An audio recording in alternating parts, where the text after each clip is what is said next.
స్పందించింది చైర్మన్ గారు మీతో? సార్ ఇంతకుముందు మాతో ఉన్న పిల్లలకు ఇంతకుముందు చదువుతున్నటువంటి పిల్లలకు మొన్న హాస్టల్లో పోయినప్పుడు ఆడ సబ్జెక్ట్ పరంగా చూస్తే ట్యూషన్లకు ప్రాబ్లం అవుతున్నది. ఇంతకుముందు మేము ప్రైవేట్గా బయట తోలిచ్చేటోళ్ళము. Interviews, podcast, political ads, business ads, social media marketing, digital promotions. Contact KRTV 9281041008. Mail ID krtv.md@gmail.com.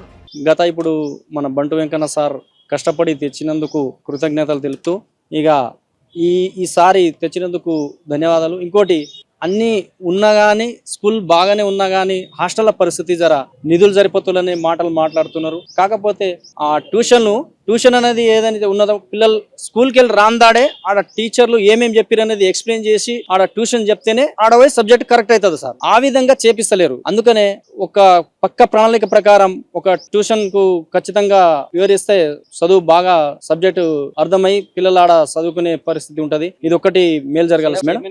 Chairman madam తోన పోయినాము. పోతే ఈ విధంగా ఈ రోజు అందరం కలిసిపోయినాం. ఇంతకుముందు ఒకసారి 2 సార్లు చెప్పినాము. చెప్తే ఈసారి ఎంతైనా మంచిగా అన్నట్టు 33 డిస్ట్రిక్ట్ నుంచి అందరు పేరెంట్స్ వస్తే బాగా అని చెప్పి అందరం పోయినాం. సంతకాలు చేసినాం. మేడం కలిసినాం. మాట్లాడితే ఏమంటుందంటే మీరు మీకు సీటు వచ్చేదే మహా గొప్ప అనే మాటలు మాట్లాడుతుంది మేడం. మేము అమ్మ తల్లి న్యాయం జరుగుతుందని పోతే ఈ విధంగా మాట్లాడు సరిపద్ధతి కాదని అనిపిస్తుంది మాకు. అంటే తాతోళ్ళు గాని నాయనోళ్ళు ఏ విధంగా ఉండాలని ఆ స్టేజిలోనే ఉండాలని ఆ విధంగా ఊహిస్తుంది మేడం. అది సరైన పద్ధతి కాదు. ఆ విధంగానే మాట్లాడుతున్నది. మీ తాండలలో ఎట్లా ఉంటారు అనే మాటలు మాట్లాడుతున్నది. అంటే మన ఆఫీస్ ఉన్నది. ఒక ఆఫీస్ లోనే బాత్రూమ్ లేకుండా ఎట్లా ఉంటారు మేడం? కరెక్ట్ అయిన పద్ధతి ఆ ప్రణాళిక ప్రకారం మేమేం అడిగినామంటే మీతో నా ఆఫీస్ రూమ్ లో ఎట్లా బాత్రూమ్లు గానీ నీట్ గా ఎట్లా ఉంచితే ఆ విధంగా హాస్టల్లో కూడా సౌకర్యాలు మంచిగా ఉంటే మా పిల్లలు కూడా మంచి నీట్నెస్ ఉంటారు. అవతలితలు వచ్చే పిల్లలకు డిస్టర్బ్ కాదు. మా పిల్లలు ఇక్కడ స్నానాలు చేయకుండా అట్లే పోయేటలా ఏమైతుంది పక్క పిల్లలు వచ్చే వాళ్ళకి డిస్టర్బ్ అయింది సార్. వాళ్ళకి డిస్టర్బ్ అయితే ఏమైతే గలీజ్ ఉన్నారని వాళ్ళకు డిస్టర్బ్ అవుతుంది. వాళ్ళేమో దూరం అనే మాటలకు చేదువాదుడుగా కనిపిస్తున్నది. కాబట్టి ఈ విధంగా జరగకుండా నీట్నెస్ గా బాత్రూమ్ లకు గానీ మళ్ళీ వంట రూమ్స్ గానీ ఆ కుక్కల దాడిలు గానీ స్కూల్ బస్సులు గానీ మంచి సౌకర్యాలు ఉండి మంచి కాన్ఫిషన్ గా చేసి ఈ ఏజెన్సీ ఏదైతే ప్రణాళిక పద్ధతి ప్రకారంగా ప్రైవేట్ గా ఇచ్చుడు చాలా అన్యాయమే కనిపిస్తుంది. ఎందుకంటే ఆడ వచ్చుడు 100 రూపాయలు ఇస్తే ప్రైవేట్ వాడు ఏం చేస్తారంటే 50-60 రూపాయలు పెడతాడు, 40 రూపాయలు తీసుకుంటాడు. ఆ విధంగా కాకుండా గవర్నమెంటే నడిపిస్తే ఏమవుతుందంటే అన్ని సౌకర్యాలు సర్దిపెట్టి ఉంటది.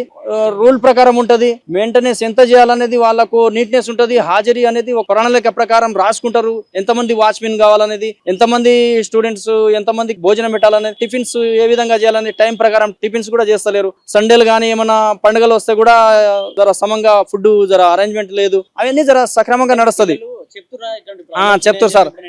లేట్ అవుతుందంట సార్. ఎందుకంటే సండే గానీ ఏమన్నా హాలిడేస్ ఉన్నప్పుడు లేట్ అయి పెడుతున్నారు. అంటే ఈ విధంగా చెప్తున్నారు. ఆ విధంగా జరగకుండా గవర్నమెంట్ వాళ్ళు ఉంటే వాళ్ళ టైం మీద వాళ్ళు పెడతారు. వాస్తవం సార్. ఇది చాలా త్వరగా సమస్య పరిష్కారం కావాలని మేడం కు మరి ధన్యవాదాలు తెలుపుతూ ముగించుకుంటాను సార్. ఫస్ట్ క్లాస్ నుంచి మా బాబు రామంతపూర్ పబ్లిక్ స్కూల్ చదువుకుంటూ ప్రైవేట్ హాస్టల్ నుంచి బయట నుంచి చదివించాను. 8వ తరగతి వరకు చదివించాను.